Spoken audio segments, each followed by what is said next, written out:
So to start with, our next panel discussion is on the subject of the power of data, delivering next-gen data-powered lending.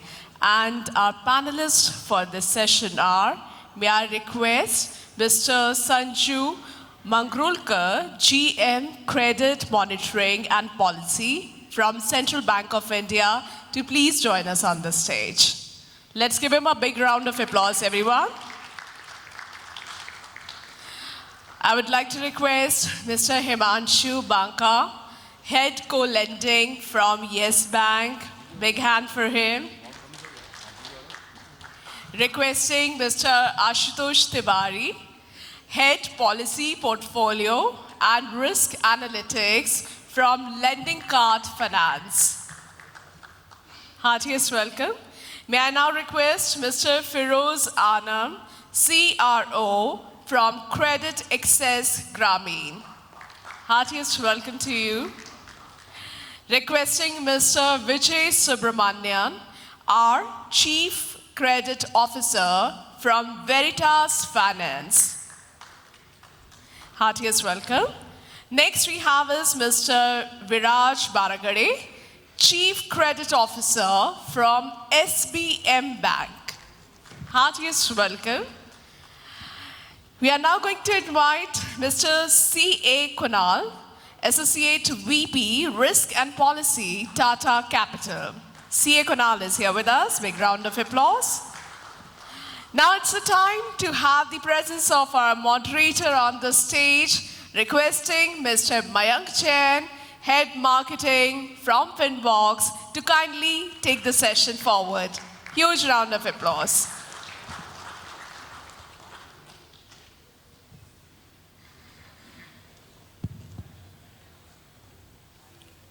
Cool. Good afternoon, everyone. I hope everyone had a good lunch and we are all ready to kick off this session. With me are very important and eminent guests in the industry who have worked for decades and decades, and I'm looking forward to learn from all of them and hopefully distill some of what we see as noise into signal, into what it means for credit decisioning in the modern era. Credit has always been a game of information. We have always wondered if we have the right information, if we have the right ability to process that information, and if we are getting the right signals from that information. What changes now is that the amount of information has quadrupled and it has exponentially grown larger and larger. We have so many data points coming in now that nobody's really sure whether we are just ahead of the curve or far behind it. And between that, it means it is important for us to realize that it shifts how we look at growth, how we look at strategy, and how we look at book building and how we look at risk management in general. With that, I would like to start the session and kind of lay down the contours of what we are dealing with here. And the first part in that is to understand what does modern risk management mean in this age of data proliferation, and how do risk analytics can help us do better credit management. For that, first I would like to start with Mr. Ashutosh from Lendingkart. Ashutosh, you run a large MSME book. You've been one of the pioneers of this MSME lending space. And this is one of the things that regulator has always been pushing for, that we need to do this more and more. How does data now help us do this better in terms of risk management, as well as how do you ensure that the earlier era where businesses would struggle to provide the right information, how do they benefit from this data era? Could you just get us, and also please introduce yourselves, everyone, when you get the question. Thank you, Mayank. Good afternoon, everyone. Okay, so to answer your question, I spent about 7 years in traditional lending setups and about last 13 years in fintech. So from that perspective, been on the front seat for seeing the best and the worst of both the worlds. So that's the vantage point I'll be speaking on this panel. Look, when we started our career, banking used to be about 3 Ps. There are 4 Ps of marketing, there are 3 Ps of lending. And it used to be called paper, process, and people. And to answer your question, Mayank, data analytics and technology has impacted all these 3. Right? Technology has impacted in the way that we have gone completely paperless and digital. Technology has also impacted process because we have gone completely in a more efficient mode of lending, saving costs, becoming more efficient, proper audit trails, and so on and so forth. It has also impacted people in the sense that they have become more accurate, more productive in their decision making today. So I think that's the starting point I would really start with, is the fact that lending and data analytics has impacted all three P's of lending. We are now in a stage where earlier we used to be in a data scarce stage, right? To data scarcity, where when a credit manager used to go to underwrite an MSME file, he will only have basically three things. Maybe a bank's bureau record, a bank statement or an ITR, and his gut feeling, right? These three things. But now we are in a data abundance stage. Today we are in a stage where there is plethora of data. And the credit manager or the underwriting of MSMEs or even consumer lending can happen not only based on traditional data points, but also data points which are additional and alternate data. For example, GST. For example, transaction data, transaction patterns, payment gateway data, e-commerce data, POS data. All these things help the credit managers to take a more informed decision about the particular borrower, rather than looking at only static information that was available earlier. So I think this is the second change which has really impacted lending in a big way. It leads to being more accurate, become more productive. The credit manager can only focus on things which he needs to in terms of exceptions, and let the process go through it as in a standard process that goes through. So I think these two are the major impacts, but I will always leave a caveat, having seen both the worlds, is that a lot of times many people also may be thinking here on this audience that more the data, the better it is. This actually might not be true. More data does not reduce risk itself. It's the way you use data, the way you validate data, the way you treat your data to get insights is what matters most. So more data is not, obviously builds confidence, but not necessarily reduce risk. That's going to be my opening remarks for this question, Mayank. Sounds good, sounds good. I think that's a good starting point for us to kick into a bunch of subjects here. And I would like to now go to Mr. Firoz from CreditAccess Grameen. Sir, you have actually been running one of the largest microfinance books in the country. And in your experience, what are the ways in which that you are now seeing this space change? What are the ways in which digital transformation is impacting your business and underwriting? Are you seeing new sources of data to underwrite borrowers better? Or are you seeing new technologies impacting this way? Yeah, thank you. Yeah. See, when you look at this, this whole, MFI space we cannot talk about. We are talking about low-income customer and predominantly in rural, could be in semi-urban, urban as well, right? Now, the way traditionally the lending was done, basically two principles. One is that if you keep the exposure to a certain level, right, then you don't need to worry too much about the income of the customer. So if I assume that somebody who is in rural has an income of, let's say, 20,000 rupees per month, you are not going to get wrong, right? I don't need to really do a lot more due diligence and all of that to figure out that person's income is 20,000. I can take it as granted. Okay? So then it works, right? But what happens now is that, two things again, right? The one is that customers' aspiration, is getting higher and higher, right? So, okay, somebody has, let's say, started a business, it is doing well. So then 2 lakhs rupees loan is not enough. She wants probably 5 lakhs and 10 lakhs rupees of loan, right? So how do you fulfill that then, right? Second, the same set of customers, when she is making some money doing good business, right? Then she thinks that, okay, maybe I want to own a vehicle, maybe I want to buy a house, right? So suddenly the customer's life cycle need kind of goes up. So if a microfinance customer who has really used the money well, grown her business, the aspirations are much higher, right? So when you try to do that, then this data points and everything becomes very, very critical, right? The second aspect of MFI was more about the social cohesion, right? That the whole idea was that if you get a group of people taking loan together, they are going to be much more responsible about servicing your loan, right? But again, we are getting into a social media era where community cohesions are all getting much, much looser, right? So again, that model is that credit guardrail that you had in terms of social cohesion, that is also getting sort of little bit, weaker, right?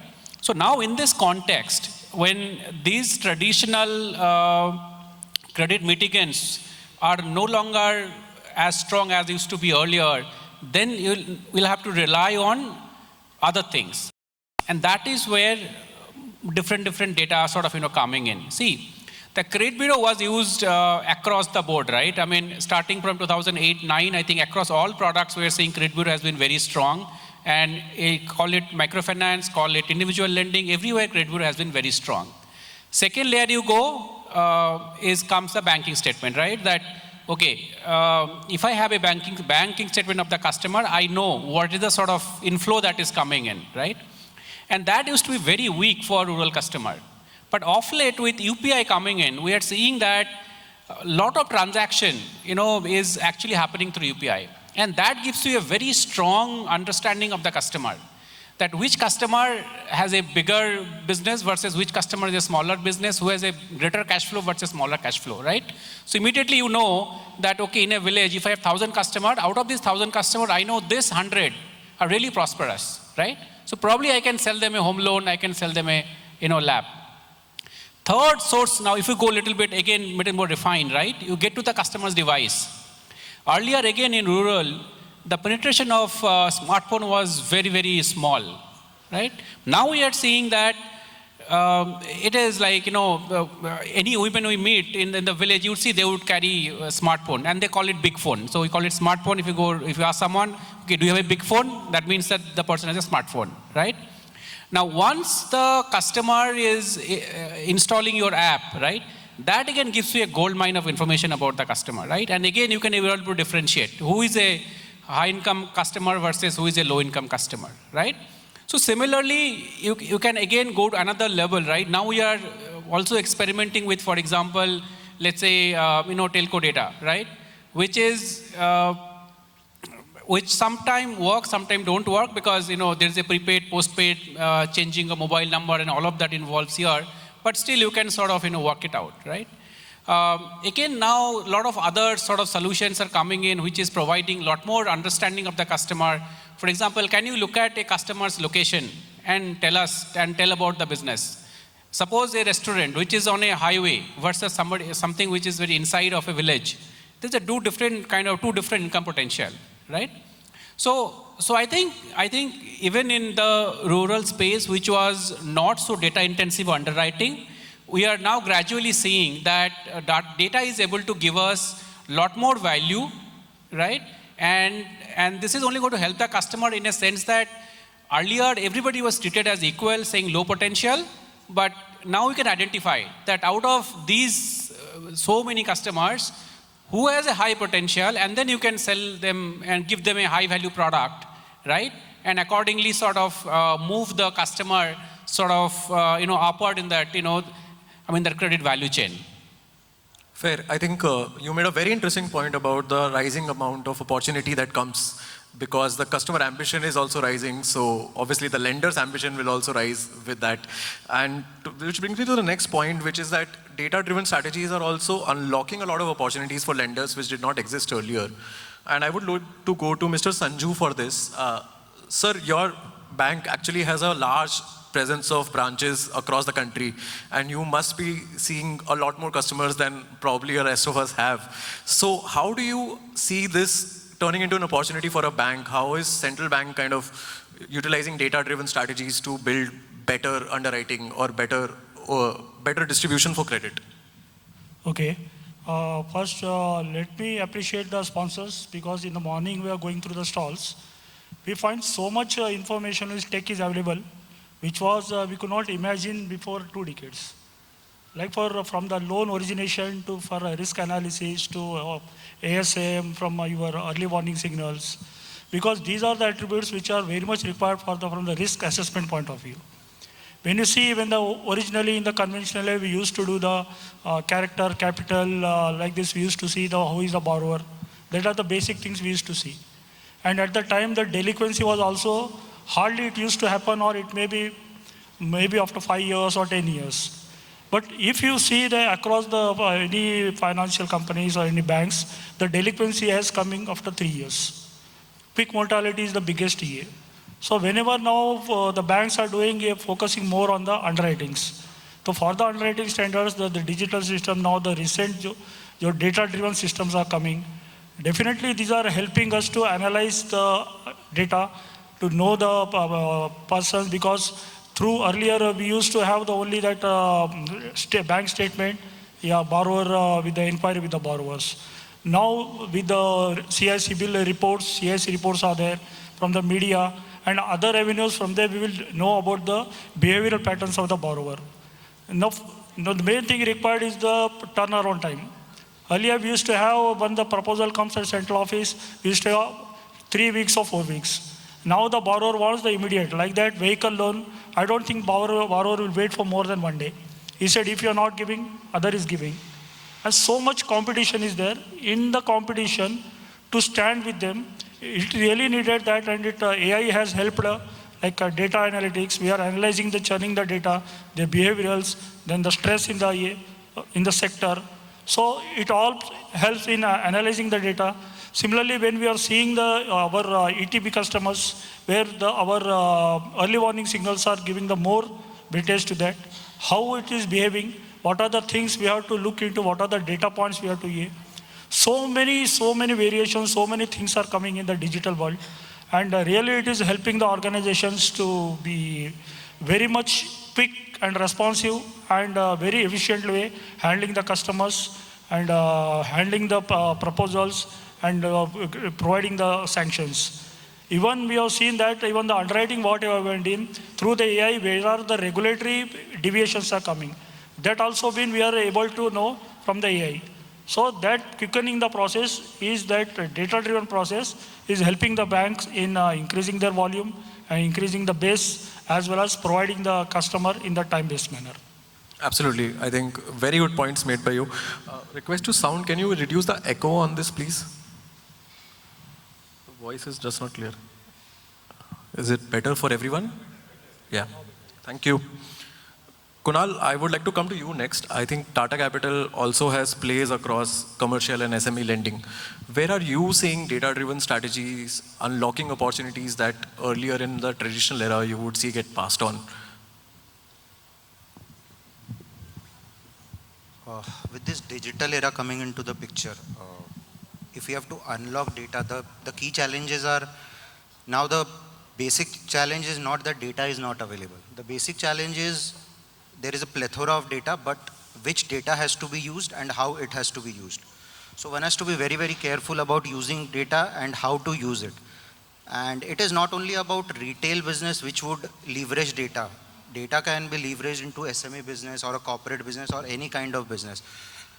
But for that, we need to move from a traditional kind of underwriting, if we talk about lending side, from a traditional or a static based underwriting to contextual underwriting. When I talk about contextual underwriting, what I mean to say is that earlier lending was basically based on bureau history and financials which are available to the borrower. Now a plethora of data is available in terms of banking behavior of the borrower, GST returns of the borrower, GST data, then footprints of the borrower on platforms, his banking behavior, his, if in one of the sessions by Pine Lab, there was a wonderful example given by them about behavior of customer reflected through bank. So all these data can be leveraged to have a better underwriting, faster underwriting, and a disciplined underwriting. But at the same time, when we leverage this data, the challenge which comes, which one needs to be careful about, is that we have to very, very disciplined in using this data, and it has to be continuously monitored. The scorecard, which were traditionally bureau-based scorecard, has to move from traditional scorecard to a behavioral scorecard. So if we can leverage all these things, I think data provides a great path along with leveraging AI and technology to build scalable business for any organization. That's an excellent point, and I think all of us have now established that data is not only unlocking new opportunities, but that it's also making processes faster. At the same time, it is also increasing the competition in the market, which is leading customers to demand more of their lenders, and I think that's overall a good thing. You know, innovation is always good for the end borrower. Now let's try to do a little bit more of fact-finding, and for this, I would like to go to Vijay next. Vijay, you are also in an industry where you are also underwriting a lot of non-standard borrowers. And I would like you to be a little bit more honest and candid with us and tell us where exactly do you see technology making, bringing more efficiency, and where do you see it introducing, let's say, some biases or errors in the system which could be overlooked by lenders? Are there any cautionary tales for us? Thank you, Mayank. So we are basically into rural financing, MSME products across all product segments. So as you rightly said, today the way in which we underwrite a customer is our credit officer spends quite amount of time in understanding the customer's business, his cash flows, his asset creations, his family background, all these details. So how we are going to use data today, or how we have evolved from a data perspective, is starting to understand the geolocation. So today from here, I don't know, or probably we don't know how a village in a state like MP is growing, or what kind of economic activity is happening over there. So that is something today we are able to assess. So we can look at the economic cycle, credit cycle of that particular village, and then when we go and meet that customer or in that village, then we will be able to know better, or sitting from here we will know more about that, what is happening in that village. And just to add, we also know what kind of credit behavior that these kind of customers are having. That is something which we keep looking at it. And we also do with some sort of an AI intervention. What AI intervention helps today is do some sort of an image analysis and it kind of an inventory analysis at the customer's business place, where it says what kind of shop it is, when it is established, how big is the shop, what kind of inventory is stored there, and it also talks about the QR code that is there and whether it is his particular QR code or all these things. So these are all the ways in which we are now enhancing our credit assessment in the rural segment of customers, especially dealing with customers who are into dairy segment of profiles, agri-related business profiles and all those. So that is how we have leveraged technology for our underwriting process. Fair. Any thoughts on any place where it's possibly cause blind spots, technology? Possibly? Cause blind spots in your underwriting? Do you see any place where it could go wrong? Theoretically, of course. I'm saying theoretically. Blind spots, yeah, there could be some blind spots, especially say a community dominated area or a negative pin code, those kind of stuffs which may go unnoticed when we go and do a manual underwriting.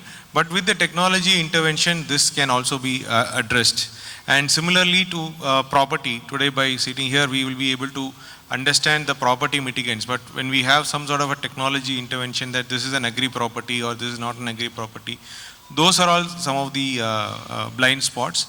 And the final one is on the collateral valuation. So typically where in the rural markets where we find a challenge is on the valuation of the collateral. The land value will be way ahead of what is being there in the, what we perceive in that particular location.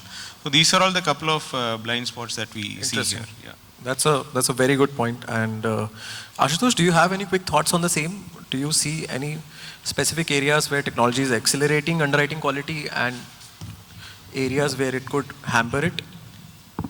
Sure. So maybe I'll try to double click on this topic slightly in more detail and give a more layered kind of response. You're talking about the underwriting stack and technology, right? So typically the underwriting stack and technological stack can be broken down into 3 or 4 layers, right? And all of us sitting here would maybe relate to that. The first layer is your identity layer. You know, that's the layer where you are trying to establish by the use of technology whether X was applied for a loan is actually X and not presented to somebody else, right? And that's where also the elements of fraud analytics and fraud solutions come in. This is mostly a solved problem by technology. The second layer is your data aggregation problem. Today, you have, as I said, abundance and deluge of data and abundance of deluge of technologies. Right? And with that, when you are trying to aggregate data into a single screen for a risk manager to take a call, there are disparate data points. One is bureau, which comes from CICs. One is bank statements, which the customer might give you. One is GST, again, which is customer consent-led. And there obviously is partnership data and so on and so forth. Basis the digital maturity of each lender, this second stage also takes a lot of time, but mostly again, Mayank, it's a solve problem. The third is an interesting one. The third piece is your decisioning layer, where you actually run your models, your policies, your rule engines, your exception tracking mechanisms, and so on and so forth. I think this is where, more technological innovation I would appreciate needs to be done, because this is where the real differentiating factor of a lender comes in. Because the lender knows his or her borrower the most. And by the use of data, you can actually be much more smarter and intelligent in taking credit decisions. So that's the third layer of technology. The fourth layer now, which is again, I would say, work in progress, not to reach there, is your early warning system. How do you actually track your portfolio and not be reactive as we used to be earlier without technology, and be more proactive about it?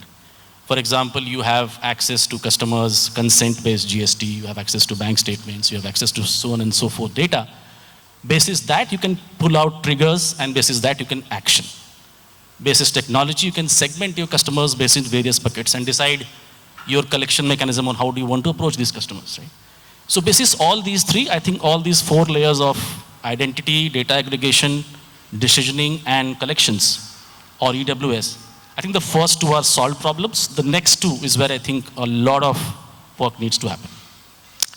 You spoke about blind spots, and I think that's also important to mention about the blind spots here. See, technology is, from an MSME lending context, right? No amount of technology and risk and data analytics will tell you the promoter intent. And by promoter intent, I don't mean, repayment history on the bureau. I mean, how will the promoter behave at the first sign of stress? Will he or she run away? Will he or she call you for a discussion? Will he or she provide additional collateral? So on and so forth. There was some technological innovation here in terms of taking customer psychometric tests in MSME lending much earlier. It did not take off the way it should have been, and it's not something which is used by most of the lenders today. So that's one big blind spot. But given the fact that this audience also consists of people who are tech fin companies or fintech companies trying to sell their solutions, I think one thing which is also a gray area now, which RBI has also talked about in the AI report of 2025, is the report on systemic concentration. And by systemic concentration, I mean, if all lenders sitting here today there are only few bank parsers, there are only few account aggregators, there are only few bureau that give you scores. If all the lenders start using the same kind of solutions for their internal risk analytics capabilities, you are in a way developing a systemic risk in the ecosystem. And that risk is the concentration risk. I think these two are very critical blind spots in terms of yet to be solved problems in lending. I think there's a third one as well. Most of the people, you would maybe agree, consumer lending still sort of seems to be a solved problem, in the sense that you have still a lot of very, very limited data points to analyze, and you can make sense out of it. MSME lending is a complex animal. And I think that's where, again, a lot of solution and a lot of technological development will help, because you are not only underwriting the promoter, you're also underwriting the business. And the complexity increases with the number of bank accounts, number of states in which the GST is available, number of data points, seasonality, fluctuations, so on and so forth. MSME still is not something which is a completely solved problem by use of technology and risk analytics. We are still on the way. I think that's my limited inputs on these solutions. Thank you so much for that. I think those are very important points that both of you raised. And we'll definitely come and deep dive back into this in the session if we have the time. Now I want to move forward to this discussion a little bit. One of the things that we also keep talking about is that, the data comes in two parts, right? There is an internal source of data and then an external source of data. All of us, what we have mentioned so far is largely external data, which is basically data we collect from bureaus, which is data we get from GSTR, which is data we get from account aggregators and so on. In our experience in working with lenders as FinBox, we have also noticed one of the things that has happened is in my limited knowledge and experience, I feel lenders have over-indexed historically on external data and under-indexed on internal data. And internal data still kind of sits in silos. The vintages are just getting older and older and older there, and it's not getting integrated into the systems very well. So for that, I would actually like to come to you, Mr. Yash, and actually talk about how are you kind of making an effort to integrate these two sources? What are the bigger challenges that come through this? Yes. Sorry, Viraj. Yeah.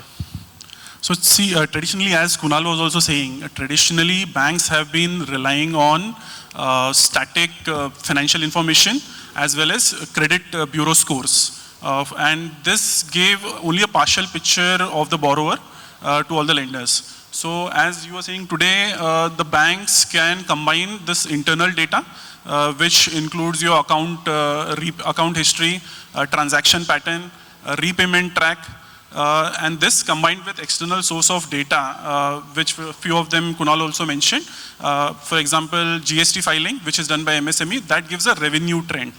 Then credit bureau scores, credit bureau data, which nowadays also give about leverage. Then payment history or transaction history, banking history of the client, which also tells you about the cash flow trend in the company, the cash flow movement, the liquidity of the borrower. And this actually, if combined with internal data, you get a 360-degree data view of the client. And these data, internal as well as external, when you put together, these are all richer and reliable source of data to form a credit view. So then banks actually move from a static credit underwriting to dynamic risk profiling of the client. And that actually helps where the data integration comes into play. When we talk of data integration, I think one of the biggest blind spot which it talks about is that integration of data, internal and external both. One more challenge which everyone would have perceived is that when you try to integrate the internal data and the external data, you will find anomalies in the data for the same borrower. So let's say we have an X borrower, internal data gives you or identifies him as a good borrower, but external data would identify him as not a good borrower. So what becomes important is that when you integrate the data, it has to be triangulated as well to validate the data, because until unless we validate the data, we'll end up either having a false positive or losing a bad customer, losing a good customer, or maybe onboarding a bad customer. So it is very, very important from risk side, risk perspective and lending as well, that data integration along with triangulation works hand in hand. Thanks. That's a very interesting point. Yeah. Yes, Vijay. one more point to add. While we use a lot of data, both internal and external for underwriting, there's a lot of data which also be used for collections. So when we put a collection scorecard today, typically the collection scorecard looks at more data from the bureau parameters. But we also have a lot of enriched data internally to our own data sets in terms of what is the bounce trend, what type of customer at the pin code level, how is this repayment. So all these internal and external data put together, the collection scorecard serves as a bounce predictor. Today, most of the NBFCs and banks have started using these two data points as for their collections, right from allocation and then scoring the customer and as a bounce predictor. Thank you. Makes sense. And I would like to go to Mr. Sanju also now for his thoughts. Sir, have you seen a change in the way bank approaches internal and external data integration? Do you see internal data giving you, let's say, more comfort, let's say if the customer exists in the bank, and how do you kind of make use of that data very well over time? Yeah, if you see the data part, what you say, the external data, now the dependency, just he was telling like the group account, which are the challenges, and definitely related party transactions play a major role in IA, because when you go for a account, when you go in the detail, we see that the group account, some delinquency is there, or some of the partner is already in the regulatory RBI, this defaulter list is there. So only depending on the external data, we cannot suffice. With the internal data also, with the relevant market data, and so many things are required to analyze for a corporate. But if it is a retail account, it's okay because it is now it is a fixed underwriting everything is fixed and very limited data will be required. So accordingly, it can be easily churned out for the your retail segment. But whereas corporate segment, lot of things are there because when we are going from the bank, when we going for the lending platform, on the digital lending platform for the corporate accounts, there are so many challenges are there because so many combinations are there in the while analyzing the DLP for a corporate accounts. I don't think any of the big bank has so far have been succeeded in the doing totally 100% digital in the corporate accounts. So definitely these are the way, but still that part of dependency still is there. That we go for the, because the fraud registry is there, because we cannot have the API integration with the fraud registry or RBI defaulter list. So some are there that on that say the dependency still will be there. And as they said that early warning signals play a major role and they give us the red flags. Specifically, if you see the public sector banks are still, we go in a conventional manner or orthodox manner to go very conservative in a very big type of loans, whereas some bold decisions are taken in the other sectors of the finances. So in a overall, if you see that the digital lending is already it has come into the one stage, but still it has to go a way ahead to reach the corporate world. So that corporate lending can be successful only at a click of the button. You can analyze the requirement of the company like that. Those are some excellent points, sir. And I think what you said about EWS is very relevant to us because we have seen these models break over time, over and over again, like COVID was there. Now, after the digital lending boom, RBI flagged it in financial stability report that we need to kind of figure out what is happening with the personal loan space, to put it mildly. Himanshu, I would like to come to you now and understand what are the ways in which real-time insights are helping identify changing consumer patterns? Are you able to identify certain signals from data better now? Is there better modeling in place for these signals and for you to take action in time? So the very good insight from all of my colleagues, and I would like to start this with an example. Suppose you are a relationship manager of one of the biggest company and you are having an MSME customer. You reach office because last night you had a party, so you reach office by 10 and you realize your one account, AI or the machine intelligence has reduced the limits. What will you do? So you will get terrified, you will lose the customer, and then you go and check in the account is perfect. You check the credit rating is 780. You check the bank balances are perfect. Then after deep diving, when you go for a XAI, explainable AI, you get the response that 9 o'clock in the morning, there was one shipment held in overseas water, and that shipment is a regular payment goes from this account to that shipment where they rely for that stock. 9:30, another information comes whether in account there is an entry, the invoice discounting, they have reduced the credit period from 90 days to 30 days by their supplier. This is how AI and data works when we talk about any account, which is not a traditional underwriting, which you will not get at a bureau, which you will not get in a balance sheet, or maybe you will not get at a real time. So what I think entire these changing environments is supporting to business, supporting to P&L, this in a way that they will reduce your credit risk. Maybe today what we are discussing about the 45 days, after 45 days what bounce you are able to see with the data having in system and proper analytics of that data may result in a 10 days or maybe a 10 days or maybe a 35 days in advance, you're able to hold that bounce, or you're able to go to that customer, your checks and balances can be done, and that can be avoided. The account can be modified in terms of the status, or like required actions can be taken. So that's how I believe the data plays its role in the entire system. The data is not only for the customer. What I believe, the entire data exercise, what we do, today the industry is working on a LOS model. They want the better customers to be onboarded. But the shift has to happen, that this monitoring has to be a lifetime journey. The data analytics has to be a lifetime journey. It should be never ending. Even for the closed customer, this data analytics is as important as an LOS. So that's how the data is perceived, and that's how I believe that industry is changing to use this data, use the internal, external, and entire analytics data for the better portfolio, lesser delinquencies, and more new opportunities. Another example could be, like you talk about business opportunities, how data is leading to.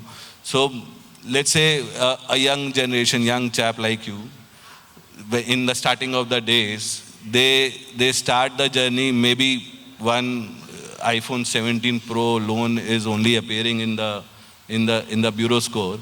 Whether anybody go and lend that customer, no. In a normal scenario, in a traditional underwriting, no. Maybe because he's only 6 months old in the job and doing all this.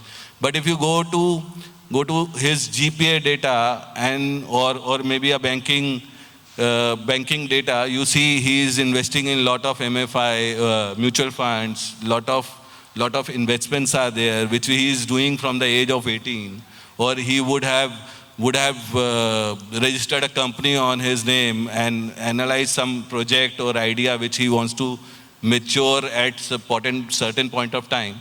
Then you will definitely love to lend these guys, which actually fintechs are doing. So that's the power of the data, I believe, today in the industry. Fair. I think when we talk about insights, I think it's important to identify which are the parameters which help us lead to the right answer.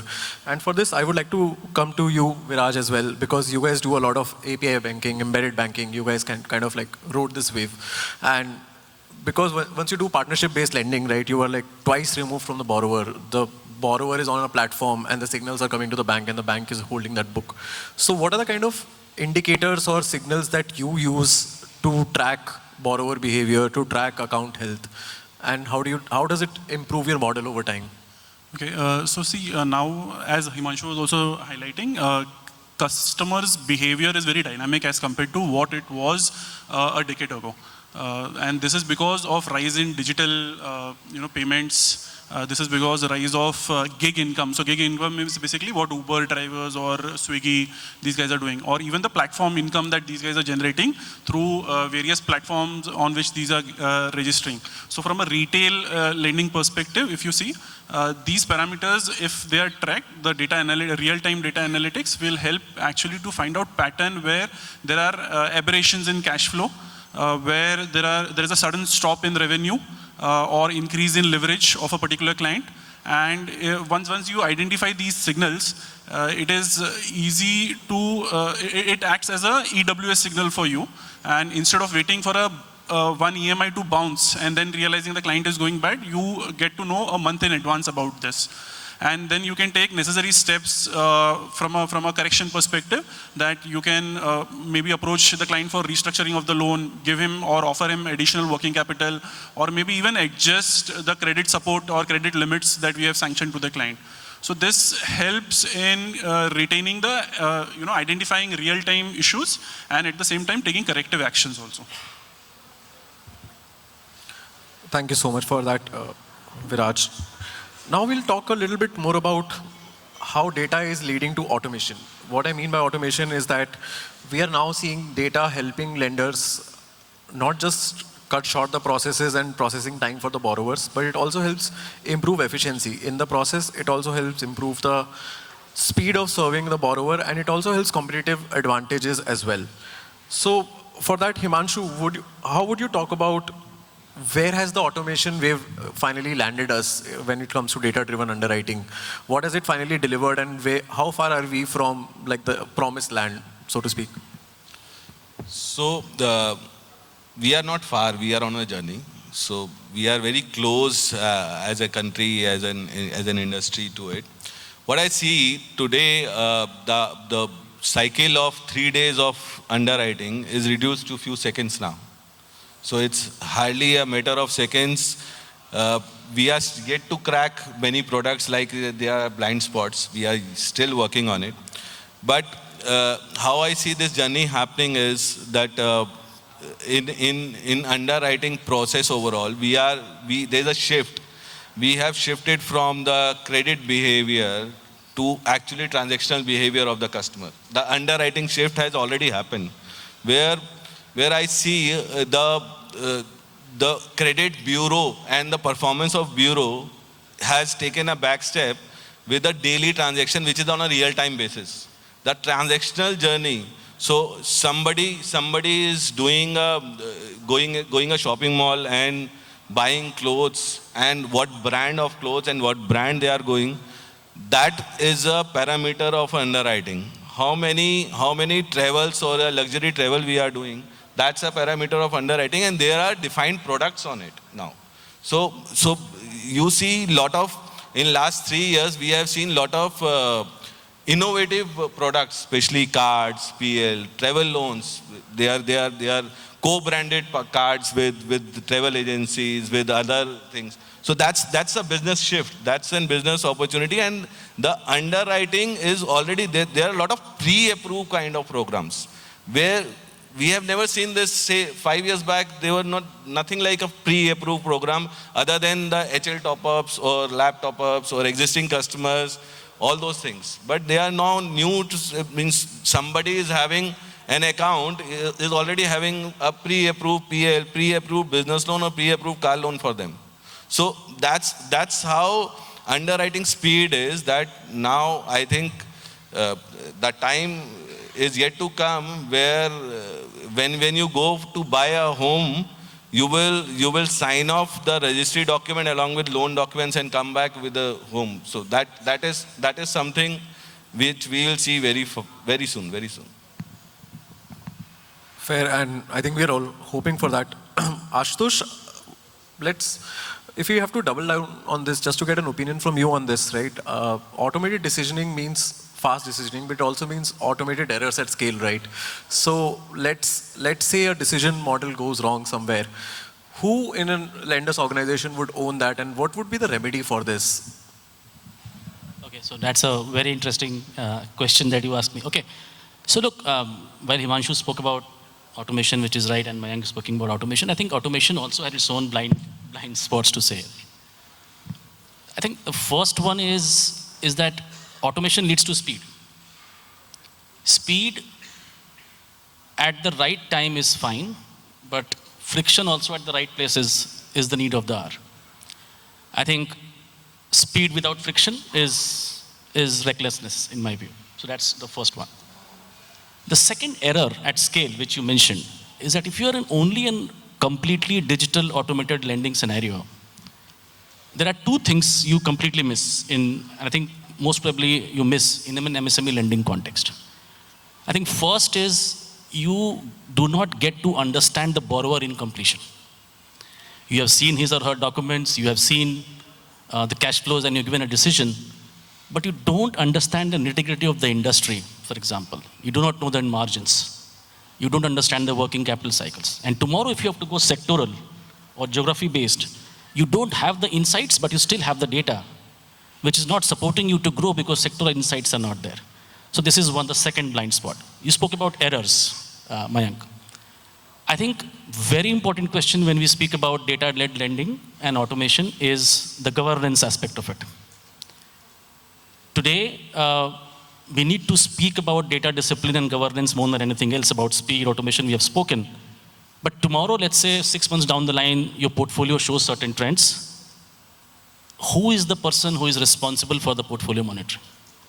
Is it the machine or the human?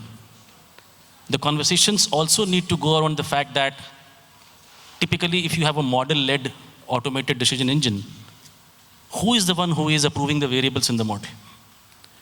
Who is speaking to the regulator to explain the models to the regulator? Who is validating the model? So I think there are still, one set of innovation always leads to another set of problems. Data analytics has solved a lot of problems, but has led to origination of very valid questions around governance, around discipline, around ownership. So to answer your question, Mayank, it is still something which will evolve, but I think a very important, pertinent question of governance as we scale. Very important. Fair. I think we will have these questions coming up over and over again as we go along this journey. Vijay, I would like to come to you next and kind of want to talk about how are you doing loan data analytics? Let's talk about that. And are you able to kind of see some scope for innovation in the way we offer and distribute credit by just analyzing portfolio data, or let's say, a couple of credit cycles? What does it tell you now? Because we have capabilities now to analyze data at scale. Yeah, we have been discussing on the data availability, but how are we using this data once the customer is onboarded? There are various ways today. We are using right from the bureau scrub, where we look at how the customer's repayment outside the loan that we have funded. And there are other geo-related information that helps us to understand what kind of economic activity that happens in the other places.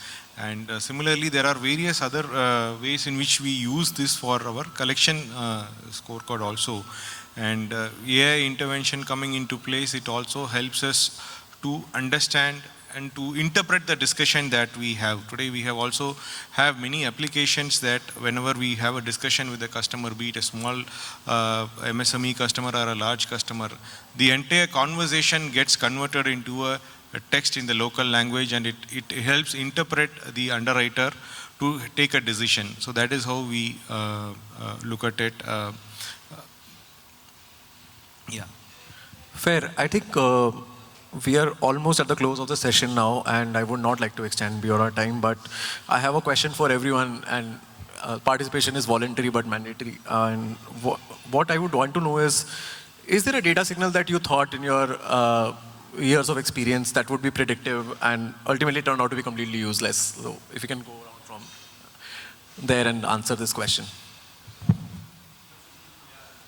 Okay. What's a data signal that you thought would be predictive and useful in underwriting, but turned out to be completely useless over time? So, you want me to start? Okay. So, you are saying so if I understood your question rightly, you are saying that what is something which we have started using in underwriting basis data, which was earlier not of that use, right? No, the opposite. Which you thought would be useful, but it's really not. Okay. So, like I said, buying luxury brands of clothes is something nobody was using, but that is something, is very system intelligence, or buying an iPhone 17, is something like a buying behavior of a customer, or maybe somebody is swiping a card in a casino, whether I would like to lend that person, the question is, answer is everybody no. So that's how the data which we were not using and we would like to use and we are using. Fair. Yeah. Now, with the recent times, as I say, the TAT and the urgent requirement, even the regulators are thinking in that lines, that purely going for the, instead of collateral-based loans, purely based on the cash flow base, so that the integration will be possible and it can be a requirement, because sometimes the requirement is so urgent for if you're a company, immediately they want to have purchase some machinery or something has to be done. For this regular sanction, and it will take a time. But whereas the requirement is immediate. So whenever the traditional banks are not financing for any financing company or for any NBFC, immediately they are taking. So regulator also thinking in that line that as per the business requirements, immediately we can go that if the cash flow is good, definitely we can go for that. But since it as a credit risk, we can say when we have started this digital lending, it has started with the personal loans because within a click of a button, you will get the personal loans. But now the unsecured loans are become a big headache to the banks, to the organizations, because it is a big risk and there is a stress is more and delinquency is more in the unsecured loans. Now again, switching back or going on the collateral based or security based. So this is a circle. We cannot say that now immediately we will go forward and here, because again, some delinquency come, again we are coming back for 2-3 steps back, again moving ahead with some advanced technology. So this cycle will going on. It is not like that immediately we will go to the next higher level and will reach a point of time that at a click of button, we will get the financer, we will get the things resolved. Cool. I think we are running out of time. Anyone has a voluntarily good answer to this? I will attempt this. Yes. So there are two things. One, as Himanshu said, the payment thing. Yeah. So if a customer is buying an iPhone, that doesn't mean he is actually a capable borrower or something. Similarly, there is a derived income concept there was there in CIBIL. So if a customer is able to pay an EMI of X amount, then he is actually a capable borrower. You know, that information, we have seen that it is a very useless information for, coupled with certain information, more information, this can actually be useful. But otherwise, standalone, this is a very useless information. Okay, and before we wrap up, I'll just give you a quick anecdote on this. About 5-6 years ago, I interviewed somebody in this industry and they told me about this alternative data model, and they used to use this predictor called battery level in phones, and the going theory was that if the battery level is low for a customer over a long period of time, they're probably not as good a borrower because it kind of impacts your, conscience, it impacts your ability to take care of things, whether you're paying bills on time or not, and it kind of like, it's a whole theory. And 2 years later, I went back to that company and asked them how is it doing, and they told me very interestingly that the problem got solved, and I'm like, how? And there's like battery, power banks became popular and became cheap in India. So I think that's kind of is the conundrum in this business that we are in, and data kind of comes and goes, and what remains is that we need to keep asking questions and have the curiosity to consistently question our beliefs as well as ensure that we're not falling behind the curve. But thank you so much for everyone for the insights, and I learned a lot personally, and really, really interesting session. Thank you. Huge round of applause. Thank you so much for such an insightful panel discussion about data. May I now request Mr. Nirav Prajapati, co-founder and CEO of Ignosis, to please felicitate our panelists and our moderator. Sir. Can we have a big round of applause, everyone, for Mr. Nirav Prajapati? May I request you, sir, to kindly felicitate Mr. Sanju Mangrulkar, GM Credit Monitoring and Policy, Central Bank of India. Thank you. Mr. Himanshu Barka, Head Co-Lending, Yes Bank. Thank you so much.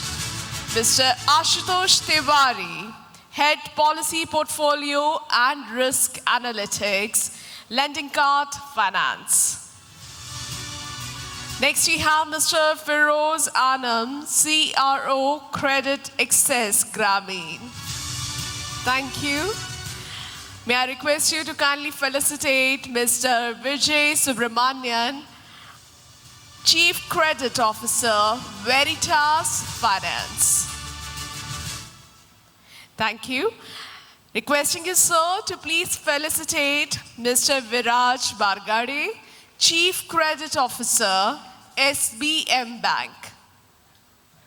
Thank you very much. Kindly felicitate CA Kunal, Associate Vice President, Risk and Policy, Tata Capital. And now may I request you, sir, to please recognize and felicitate Mr. Mayank Jain, our moderator for the panel discussion, Head Marketing, FinBox. It's time to have a group picture, sir. Let's have a group picture.